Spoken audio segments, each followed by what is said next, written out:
Christus, hartelijk welkom ook in die huis van die Here.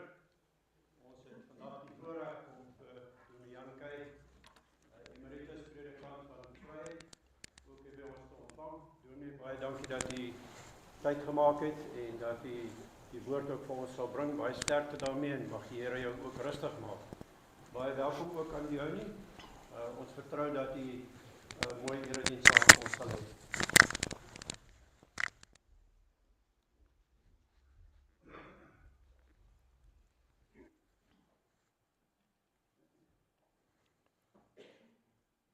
Baie dankie ouderling Brouwer vir die verwelkoming. Ek kan daarom net sê, terwille van vryheid, is hy nie aan nie.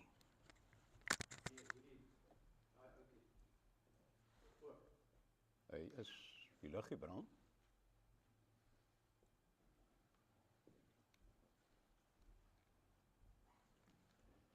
Kom ons hoor of hy daar hoor ek hom nou. Jy sien ek is 'n ou dominee. Tegnologie het my vooruit gegaan en ek het agtergebly. Ons spot altyd as ouer predikante in die kerk met al die tegnologie tot ons beskikking, dat VC wat altyd voor Christus was, staan deesdae vir ons voor computers. So, u moet maar begrip hê wat dit aanbetref. Broers en susters, goeiemôre aan een en elk van u wat ek nog nie die kans gehad het om te groet nie. Ek sal uit die aard van die saak nie sommer vinnig almal se name kan onthou nie. Die ouderdom is 'n goeie verskoning. Maar ons vertrou dat hierdie erediens vir u almal, vir ons almal, eintlik tot seën sal wees vanoggend. En die uitnodiging, kom ons neem almal deel aan hierdie erediens, hierdie besondere geleentheid met die ontmoeting wat ons met ons Here het. Groot voorreg. Dis groot genade dat ons hierdie geleentheid het om net so 'n bietjie van die lewenssnelweg daar buite terug te staan en dat ons kan rustig word. Ek het vir die kerkraad gesê, ook moenie skrik met al die mikrofone wat ek dra nie. Jy ken nou die van die klankstelsel hier vir die uitsending en daarom ook sommer daarmee vir die wat vanmôre deel van die uitsending is, baie hartlik welkom aan u. En dan is hierdie mikrofoontjie dat my vrou kan hoor dat ek nie verkeerde goed sê nie. Ek kommunikeer direk met haar, so as jy nou sien, ek dra so baie goed vanmôre, dis die rede daarvoor. Kom ons word stil en ons begin ons erediens. Ons het gesmag na die hulp van die Here. Hy het na ons toe afgebuig en ons hulp geroep gehoor. Gemeente, ontvang die genade van ons Here Jesus Christus, die liefde van God ons Vader en die gemeenskap van die Heilige Gees. Amen. Broers en susters, kom ons antwoord op die groet van die Here met 'n loflied, hoe anders as om die lof van God te besing by hierdie geleentheid waar ons ook weet, ons glo dit, ons bely dit dat die Here ook in ons midde is, né? Die baie bekende woorde waar 2 of 3 in my naam vergader is. Ons lofsang is Psalm 111 vanoggend. Psalm 111, ons sing al 4 die strofes, laat ons met ontzag hom noem, in ons lied die Here roem. Inderdaad, ontzag, respek vir God, en dan die roem aan hom. Kom ons sing dit staande, al 4 die strofes, daarna kan jy weer die plekke inneem. Song.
Gemeente, kom ons luister na die wil van God.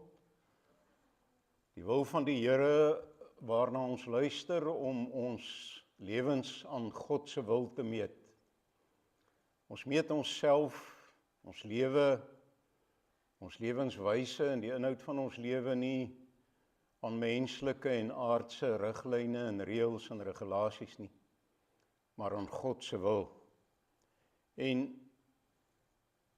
dit is so 'n eenvoudige wil van God as ons daarna luister, veral na die opsomming van die wet, nie waar nie. Ons verhouding met God en ons verhouding met ons naaste, en daardie verhouding is liefde. Ons liefde met God en met ons naaste. Een van die wetgeleerdes, en ons lees dit uit Markus 12, het hulle hoor redeneer en het nader gestaan.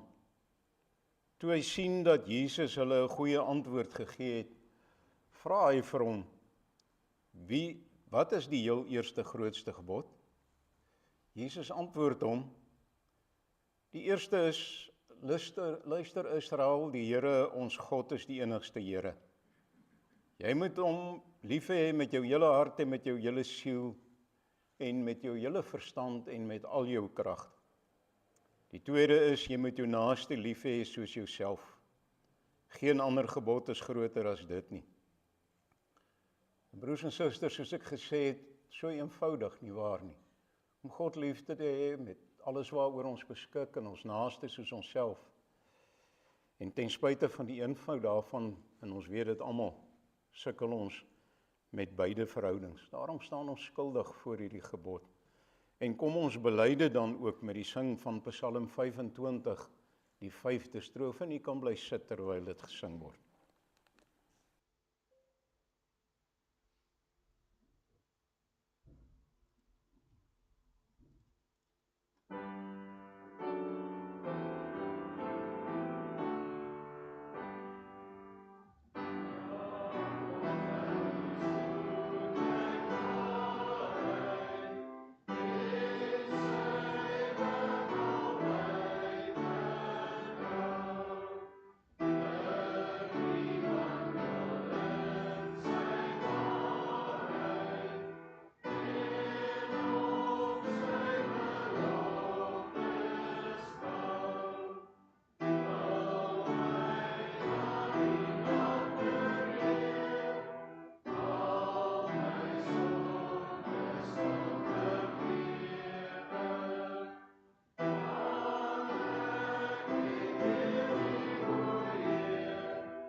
Nadat ons in hierdie lied van ons gemeente ons skuld voor God bely het, dan kan ons hierdie verkondiging ook vanmôre hoor, dat die Here ons vrygespreek het. In 1 Johannes hoofstuk 2, die eerste vers, kom hierdie versekering nie van my nie, maar van God self. En as een van ons sondig, ons het Jesus Christus die regverdige as ons voorspraak by die Vader.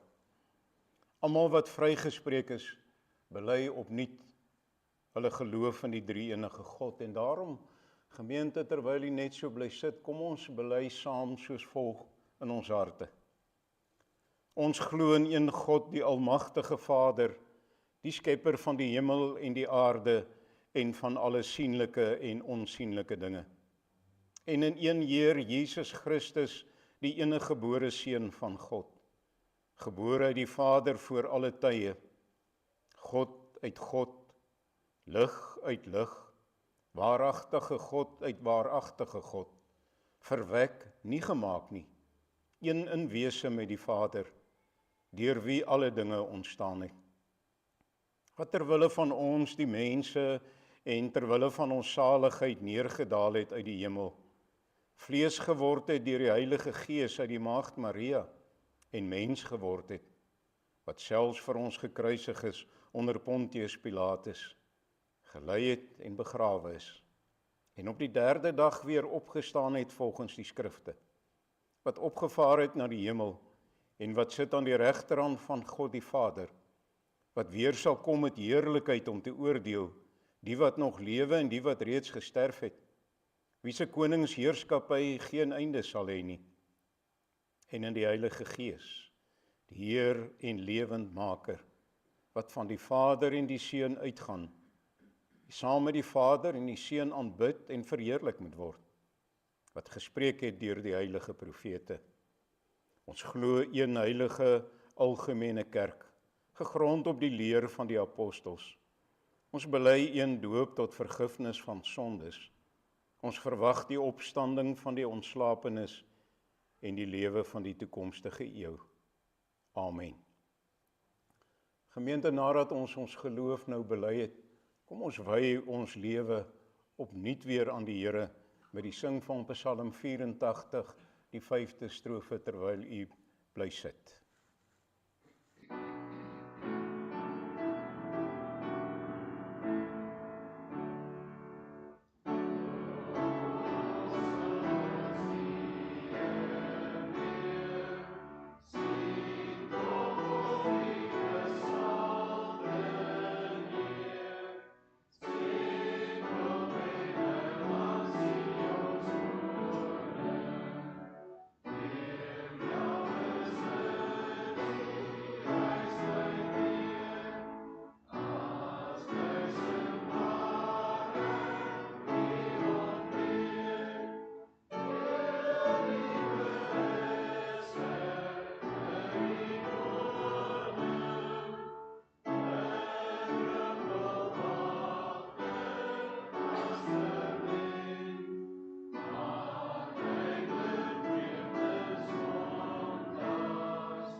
Ons skriflesing vanmôre, gemeente, wat ek vir u so lank opgee, want ons gaan dit deel van die prediking hanteer vanmôre, en u sal tydens die prediking agterkom waarom dit nie vooraf geskied nie, maar deel uitmaak van die prediking vanmôre. Ons gaan uit die geskrif van die profeet Jesaja lees vanoggend, die van u wat wil volg in die eie Bybels, dat u dit so lank kan naslaan. Jesaja hoofstuk 40 gaan ons uitlees, uit hoofstuk 41 en 43, ek sal dit vir u aandui soos wat dit in die prediking na vore kom. Jesaja hoofstuk 40, hoofstuk 41 en 43, dis gedeeltes uit die 3 hoofstukke as deel van die prediking. Soos ek gesê het, ek sal dit gedurende die prediking aan u aandui. Hou dit maar net so lank byderhand, wanneer ons daarby kom. Terwyl jy so bly sit, broers en susters, kom ons word eers net stil in gebed.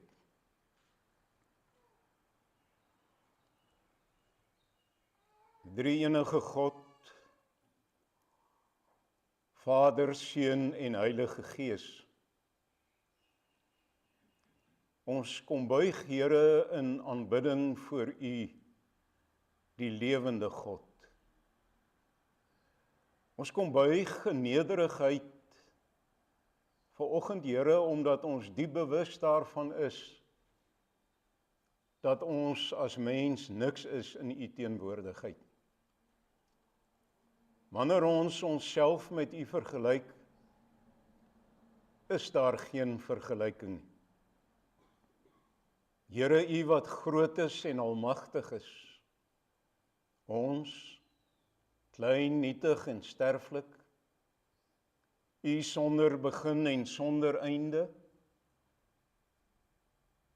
ons met 'n beperkte aardse lewe. Almagtig is u, ons onmagtig. Maar dan kan ons, en Here, ons jubel daarin ook vanmôre bely, met 'n diepe dankbaarheid, dat u ons aangeneem het as u kinders. Wat vir ons hierdie groot voorreg bied, om te kan weet, u is ons Vader en ons mag u ook so noem. Wat 'n wonderlike voorreg om 'n Vader soos u te mag hê, wat ons onvoorwaardelik lief het. wat elke dag onvoorwaardelik saam met ons die lewenspad loop. U wat op soveel maniere by ons lewens betrokke is. U Here wat ons lei en begelei. Wat ook versorg en vertroos en baie keer in ons lewe ons ook optel wanneer ons geval het. U is ook 'n God wat ons nooit verstoot nie. Al is daar soveel rede om ons te verlaat. Daarom aan U al ons eer, al ons aanbidding, al ons dankbaarheid. Vader, en dankie dat ons, ook wanneer ons bid, ons harte voor U kan oopmaak, al is dit so dat U reeds weet wat ons gaan sê voor ons dit nog gebid het. Dankie dat ons dit mag doen. En dit nie net mag doen nie, maar dat ons kan weet dat U hoor en dat U kan verhoor ooreenkomstig U wil. Dankie vir hierdie voorreg vanmôre, Here, om as gelowiges saam te kan wees, stil te word rondom U woord en weer toegerus te word deur U woord en met U woord. Vader, en ons het dit so nodig. Ons leef in 'n wêreld waar ons baie keer worstel en stoei en stry om koers te hou, om staande te bly, om gehoorsaam aan U te bly. 'n Wêreld vol chaos en verwarring. Wat ons soms in ons lewe verwar en soms wonder ons, het ons koers verloor of is ons nog op pad? En dis wanneer ons weer daardie troos kan kry, ons is in die Vaderhand. Wat 'n groot voorreg is dit nie. En ons dank U daarvoor, Here. Ons dank U daarvoor om ook dan te kan bid. Mag dit so bly. Hou ons vas, hou ons in die beskerming van U hand. Want sonder dit is ons inderdaad verlore. Ons bid vir die kerk hier op aarde, Here. Die kerk wat dieselfde stryd het om koers te hou, om nugter te bly, om waaksaam te bly. Wat ook probeer oorleef. Ook probeer om te bestaan. En ons is dankbaar dat ons uit die woord ook kan hoor dat U dit voorsien het. Dat ons kruis moet opneem en U moet volg, dat dit dus nie maklik gaan wees en nie eenvoudig gaan wees nie. En dat die wêreld ons gaan haat, omdat ons die kinders is. Skenk ons die krag en die wysheid om staande te bly, nie ter wille van ons nie, Here, maar tot U eer. Daarom kan ons ook nie anders vanmôre as om vir hierdie gemeente te bid nie. Deel van U koninkryk hier op aarde. Vader, wees hulle naby. Wees hulle genadig. Seën hulle met wysheid, met nugterheid en bo alles met geloof, om aan U te bly vashou. Ons bid ook vir hom wat hulle voorgaan, wat U geroep het om leiding te gee. In sy afwesigheid selfs kan ons hierdie voorbidding doen. Seën hom op, Vader, met die wysheid en die geloof om daardie roeping te kan vervul. Ons is ook bewus daarvan in hierdie gemeente dat daar hartseer is, dat daar bekommernisse is, dat daar van die lidmate vanmôre is wat bekommerd is vir verskillende redes.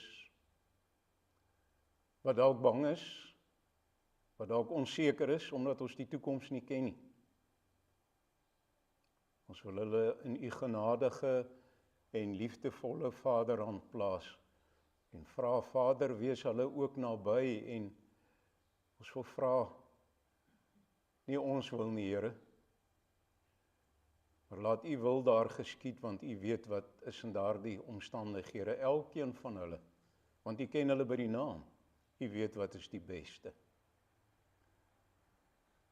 Ons bid nou ook, Vader, vir hierdie erediens, hierdie ontmoetingsgebeure tussen u en ons, u wat ons bevoorreg met u teenwoordigheid ook vanmôre. Seën hierdie erediens dat dit mag wees tot eer van u naam. En ook tot versterking van ons elkeen se geloof. Ook vir die wêreld waarmee ons daar buite besig is, vir ons lewens waarmee ons elke dag buite die mure van hierdie gebou besig is. Voed ons vanmôre, Vader, met die brood van die ewige lewe. En wel bewus daarvan dat ons niks van dit wat ons gevra het vanoggend verdien nie. Bid ons dit in u naam en in die verdienste van ons verlosser Jesus Christus alleen. Amen.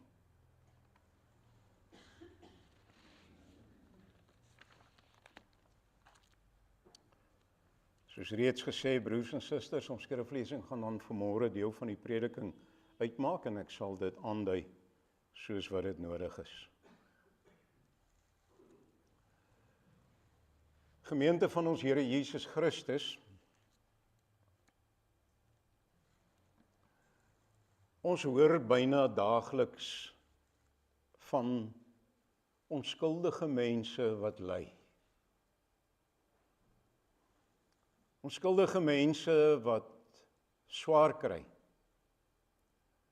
En ek gebruik die woord onskuldig doelbewus, om daarmee te sê dat ons gekonfronteer word in daardie opsig, met eintlik die teenstrydigheid daarvan. Daar is soveel nuusberigte en wat ons ook hoor in die media, en die hartseer daarvan ook in ons eie land, waar onskuldige mense wreed doodgemaak word. Dan praat ek nie eers van kinders en weerlose bejaardes nie. Ons is weer die afgelope tyd, gemeente, die bewus ook van oorlogsgebiede dwars oor die wêreld. Dink maar Rusland, Oekraïne, dink maar aan die Midde-Ooste, vir jare al en nou weer in 'n ander lig. En die probleem met oorlog is nie net soldate wat in die proses omkom nie of vermink word nie, maar ook onskuldige mense, vroue en kinders, is deel van die negatiewe vrugte van 'n oorlog, waaraan hulle nie deel het nie. Die politieke besluite waaraan hulle nie deel het nie, maar teen hulle wil ingesleep word, al wil hulle nie. In al hierdie gevalle kom die vraag onwillekeurig by mense op. Hoekom gebeur dit?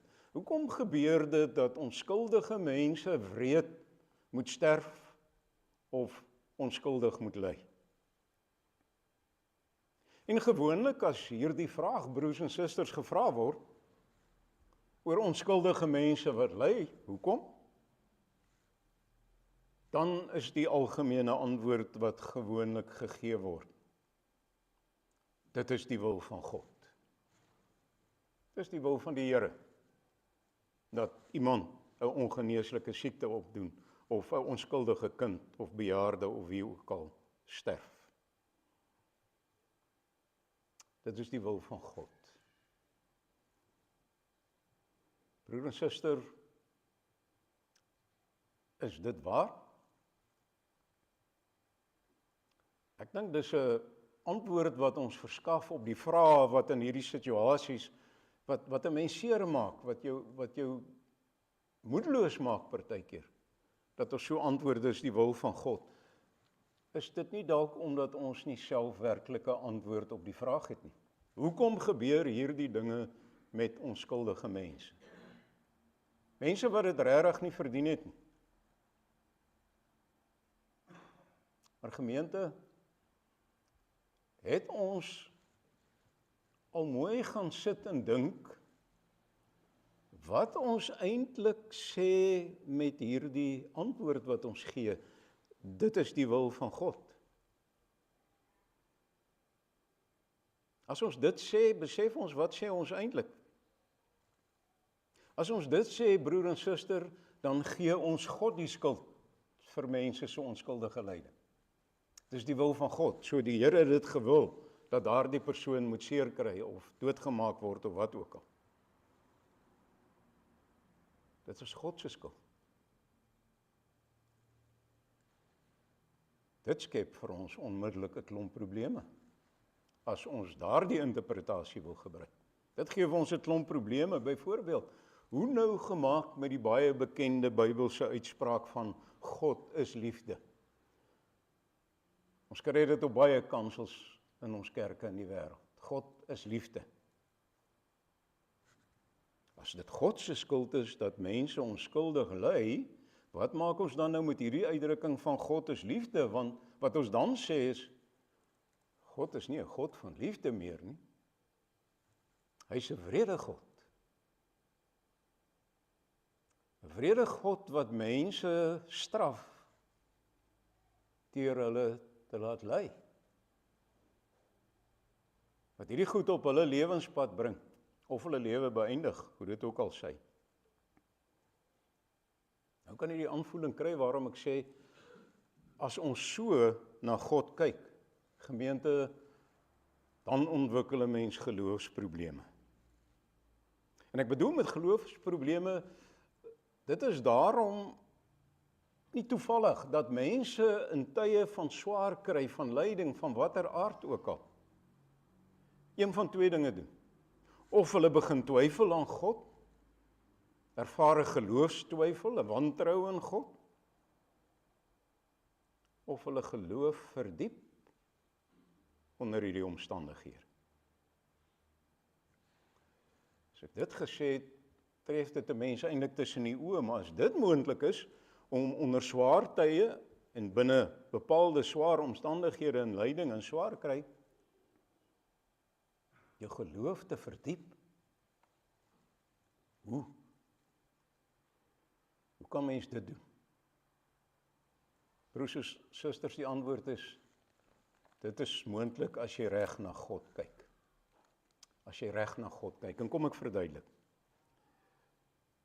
In die tyd toe God se volk in ballingskap in Babylonië was, weggevoer uit hulle eie land, oorwin deur die heidene, weggeneem van dit wat bekend is, in die swaar kry van ballingskap en slawerny wat daarmee saamgaan, het hulle hierdie emosies ook ervaar wat ons ervaar wanneer ons oor hierdie saak vanmôre praat. God se volk het begin dink, het oortuig geraak, maar die Here gee nie meer vir ons om nie. Die Here is onbetrokke. Hy is nie meer by ons nie. Ook die baie aktuele vraag selfs in ons tyd, hoe kan God dit toelaat? Hoe kan die Here dit toelaat dat sulke dinge met mense gebeur? Israel het dit ook gevra. Want gemeente, in hulle harte was die volk daarvan oortuig dat hierdie ballingskap gaan maar so min of meer 'n kort tydjie duur van 'n jaar, kom ons sê 'n jaar. Nie veel langer is dit. So het hulle gedink. Maar toe gebeur dinge anders. Die ouer mense kom tot sterwe, val weg.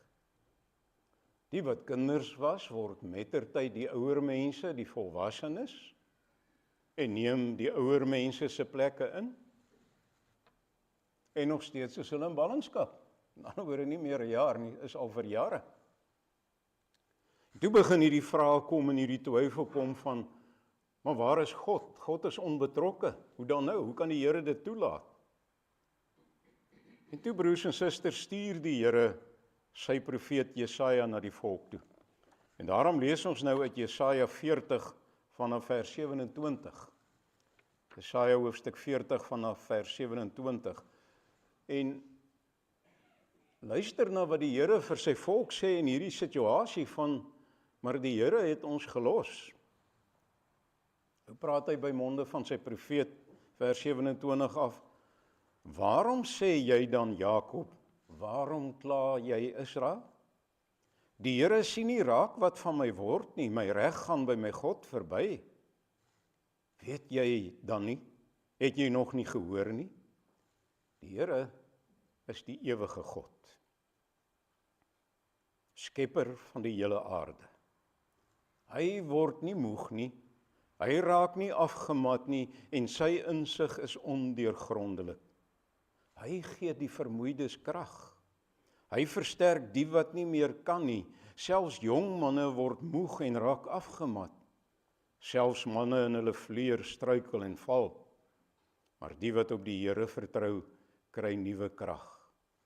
Hulle vlieg met arendsvlerke. Hulle hardloop en word nie moeg nie. Hulle loop en raak nie afgemat nie. Tot sover uit hoofstuk 40. Jy kan dit byderhand hou, ons gaan nou weer verder lees. Vers 27 het ons gehoor, mense het gekla en gesê, my reg gaan by God verby. Wat Israel vir die Here sê, broers en susters, is, God gee nie meer om nie. God gee nie meer om vir my nie, daarom ly ons onreg. Ons ly onregverdig, met ander woorde. Want hy steur hom nie meer aan ons nie. Maar gemeente, as ons die Bybel met aandag lees, dan sal mens besef op verskillende plekke in die Bybel, ons kan nou nie al die gedeeltes lees vanmôre nie, maar God hou nie van lyding nie. Net 'n voorbeeld in Klaagliedere 3, hoofstuk 3 vanaf vers 31, en ek haal aan, die Here verstoot 'n mens nie vir altyd nie. As hy 'n beproewing oor 'n mens gebring het, ontferm hy hom weer, want sy liefde is groot. Dit is teen sy sin dat hy mense in ellende en beproewing bring. Dit is teen God se sin. Nou sal daar mense wees wat hierop reageer, broers en susters, en te sê, ja, sien, lyding is straf vir die sonde. Lyding is straf vir ons sonde. Nou is ons weer in die moeilikheid. Want dan is die vraag, hoekom ly gelowiges dan ook? As dit waar is. Hoekom ly gelowiges ook? En dis deel van ons probleem met lyding. Mense wat onskuldig ly, is dus diep gelowige mense. Hoe verduidelik ons dit dan ook? Beteken dit dan dat hulle sondes nog nie vergewe is nie? Met ander woorde? Hoe kan Romeine 8 vers 1 dan vir ons sê, daar is dus nou geen veroordeling vir die wat in Christus Jesus is. Geen veroordeling vir kinders van God. Hoe nou gemaak daarmee? Jy onthou dalk ook nog goed die verhaal van Job, nie waar nie? Sy vriende in Job se stryd van sy lyding wat God oor hom gebring het.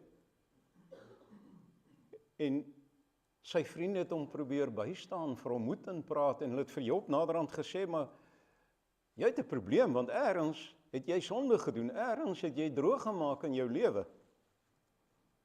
Jy is skuldig, dis waarom dit nou met jou gebeur. Dis mos dieselfde probleem wat mense wat swaar kry ook sê, nie waar nie?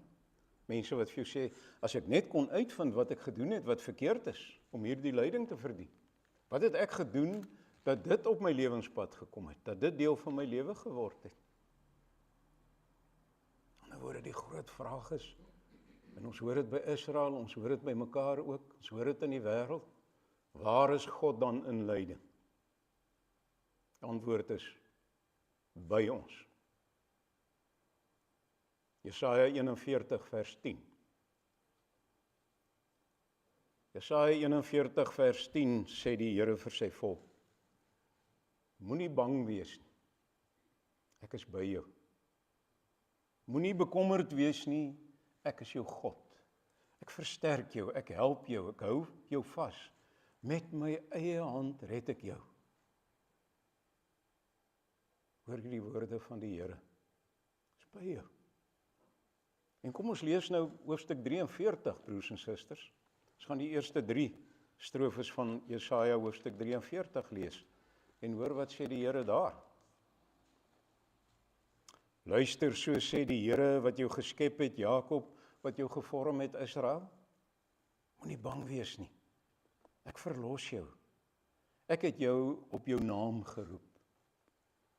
Jy is myne. As jy deur water moet gaan, is ek by jou. Deur riviere, hulle sal jou nie wegspoel nie. As jy deur vuur moet gaan, sal dit jou nie skroei nie. Die vlamme sal jou nie brand nie. Want ek is die Here jou God, die Heilige van Israel, jou redder. Ek gee Egipte as losprys vir jou, Kus en Seba in jou plek. Ek het jou geroep, jy's myne. Dit laat mense onwillekeurig gemeente dink aan die bekende woorde van Dawid in Psalm 23, nie waar nie. Selfs al gaan ek deur donker diepte, sal ek nie bang wees nie. Hoekom nie? Want U is by my. In U hande is ek veilig. Gemeente, U ken sekerlik almal die baie bekende beeld van die droom van die persoon wat gedroom het en toe die Here gaan aankla het, toe sê hy vir die Here, maar waar ek gedroom het, wat ek deur die woestyn loop met die 2 spore, jy onthou dit nog? En later word die 2 rye spore word net 1, daar het U my gelos. En toe antwoord die Here, nee, daar waar die 2 rye spore 1 word, is die plek waar ek jou op my rug gedra het, van toe af. Sien, broers en susters, daar is nie, en dank Vader daarvoor, 'n noodlot ergens in die buitenste ruim wat met ons speel nie, wat met ons gevoelens en ons emosies en ons lewens speel nie.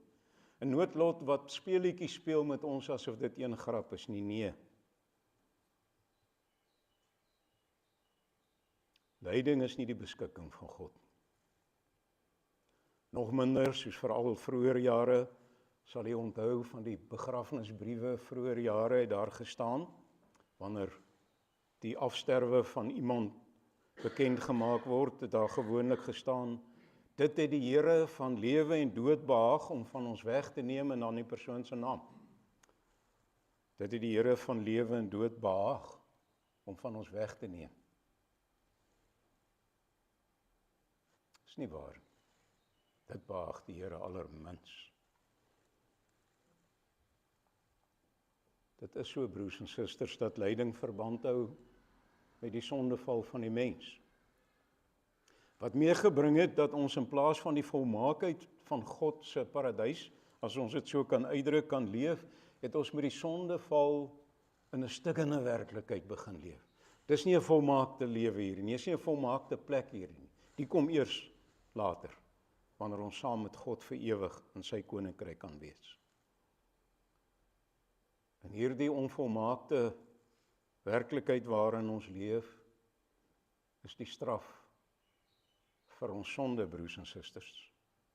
Maar dan moet ons kwalifiseer. Nie noodwendig met my sonde nie. Daarom kan en mag ons nooit 'n reguit lyn trek tussen oorsaak en gevolg nie. Dis wat ek of jy verkeerd gedoen het, daarom is dit wat nou met jou gebeur so. Dis nie waar. Daar kan nie daardie direkte lyn getrek word nie. En hoe meer ons met hierdie vraag worstel, en ek kom dit dalk vanmôre agter, hoe meer loop ons vas in 'n doolhof. Want as dit dan so is, maar wat dan nou hiervan? En as dit so is, wat dan hiervan? Ons kom net nie by 'n antwoord uit nie. Punt is, broer en suster, daar is geen verklaring of antwoord wat werklik sin maak nie. En dis waarom Jesaja vir Israel al gesê het, moenie probeer om dit te verklaar nie, want julle sal nooit kan nie, selfs vir ons. Jesaja 40 vers 28 staan daar, en sy insig is ondeurgrondelik. Ons verstaan die Here, nie net ten opsigte van lyding nie, van baie dinge in die lewe. 'n Groot ding waarmee mens baie worstel, ek weet nie van u nie, waaroor ek ook baie keer worstel is, hoe kan die Here my lief hê? Hoor daai teenstrydigheid, hoe kan die Here my lief hê? Ek sondige mens, vol gebreke, vol foute. baie ongehoorsaam, baie dikwels. Kan die Here my lief hê? Maar het. Hoe verklaar ons dit? Weet nie, want dis God. Dat dit soms vir 'n mens ook goed is om te ly, en dit klink baie hard, broer en suster, is ook waar. Want Paulus het dit so mooi uitgeruk in Romeine, né? Die Here laat alles ten goeie vir ons meewerk, ook ons swaar kry. En wanneer ons ly, wanneer dit op ons lewenspad kom, nie die wil van God nie, baie keer ons eie skuld ook, nie altyd nie, maar soms, kan u en ek weet, maar ek loop nie die pad alleen. God is by ons, ook in die donker tye. Onthou hierdie woorde wat ons vanmôre gelees het van Jesaja. Hy gee die vermoeides krag, hy versterk die wat nie meer kan nie. In die volgende hoofstuk en weer daarna, in die gedeeltes wat ons reeds gelees het. Die aanhou, volhoudende bevestiging en herinnering, God is by ons, hy gee nie moed op nie. Ek het die opmerking gemaak, dit is ook soms goed dat ons ly. Hang af wat ons daarmee maak. Want die harde werklikheid, die feit van die saak is, lyding, broers en susters, verander 'n mens. Geen mens wat 'n swaar pad geloop het, deur 'n donker tyd in sy of haar lewe gegaan het, is ooit weer dieselfde nie. Jy kyk skielik met 'n ander oog na baie dinge, jy kyk na die wêreld nuut. Jy kyk na ander mense, jy kyk na jou verhoudings, uit 'n ander hoek en met 'n ander oog. Jy kyk na jouself, en al die genadegawes wat jy het, al die seëninge wat jy het, sien jy raak, wat jy dalk voorheen van selfsprekend aanvaar het. En dan kyk jy ook weer nuut na jou verhouding met God. Met die besef van daardie donker waardeur jy gegaan het, wat jy beleef het, maar die Here was by my. Ek was nie alleen nie. As jy terugkyk op daardie swaar kry en jy besef, ek verstaan nie hoe ek daar deurgekom het. As iemand vir my nou kom sê, jy gaan van môre af deur so 'n fase, dan gaan jy sê, jammer, ek sien nie kans nie. Ek gaan dit nie oorleef. Maar jy het, danksy die Here. Nou is dit ook waar, gemeente. Wanneer 'n mens self gely het en swaar gekry het, hoe ook al in jou lewe, dan eers verstaan jy ander mense se swaar kry. En dan eers het jy werklik meelewing met ander mense se lyding, né? Ons sê so baie keer vir mense wanneer hulle 'n geliefde verloor het, dan betuig ons meegevoel, ons voel saam met jou. Terwyl baie van hulle se geliefdes nog almal leef, nog nooit daai swaar kry van hartseer en afskeid beleef het nie. Hoe kan jy, ek sê nie mense doen nou verkeerd nie, maar dink daaroor. Hoe kan 'n mens meegevoel met iemand hê as jy nog nooit daai seer beleef het nie? Daardie gat in jou lewe, wat daar skielik geruk is. En dis hoekom Christus, broers en susters, selfs die lydingsweg gevolg het. Sodat hy ons kan bystaan in ons lyding. En hy van almal, Christus, weet presies wat dit is om van God verlate te wees. Daarom daardie kreet aan die kruishout, my God, waarom het U my verlaat? Die verskriklikheid daarvan, dit het hy beleef. Daarom verstaan hy jou en my lyding en swaar kry.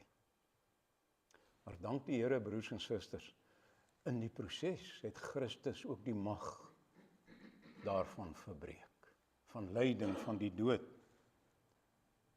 en kan hy vir ons die krag gee om daardeur te gaan. As ons nou afsluit vanmôre gemeente, wat sê ons nou hier aan die einde, oor lyding vir mekaar? Van 'n God wat saam met ons ly, soos ons gesien het en gehoor het, in Jesus Christus aan die kruis. Ons kan vir mekaar sê, ons kan dit nie regtig verklaar nie. Daarom help dit ons eintlik, kom ek stel dit so, baat dit ons eintlik nie, om in moeilike tye te vra, waarom Here nie? Ja, dis iets wat op ons pad kom, maar wanneer dit kom, gemeente, is ons nie alleen nie, God is by ons, maar die waarom So antwoord gaan ons nie kry nie. Ons moet eintlik vra, Here, waartoe? Nie waarom nie, maar waartoe? Here, waarheen wil U my vat in hierdie moeilike tyd, in hierdie donker tyd, in hierdie swaar tyd wat ek beleef? Waarheen wil U my vat? Waarheen wil U my vat deur dit alles heen? Dis wanneer 'n mens jou eie swaar kry, broers en susters, en onvermoë besef. Wanneer jy werklik teen die sand is, op jou knie is, en jy besef hoe klein jy is en hoe onmagtig jy is, dat jy God aanroep. Dis die naaste wat jy aan God kan wees is in sulke tye. Sal nooit nader aan God wees is in ellende en swaar kry. En sien jy gemeente? Sien jy uiteindelik raak dat lyding met sy verskriklikheid, ons ontken dit nie, ook kosbaar kan wees. Iets kosbaar kan word in my lewe. Want dan kan jy sê, en met opregtheid sê, nou kan God my gebruik.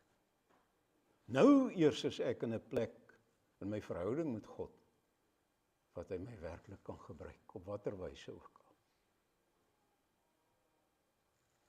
Nou kan God my selfs beter gebruik. Amen.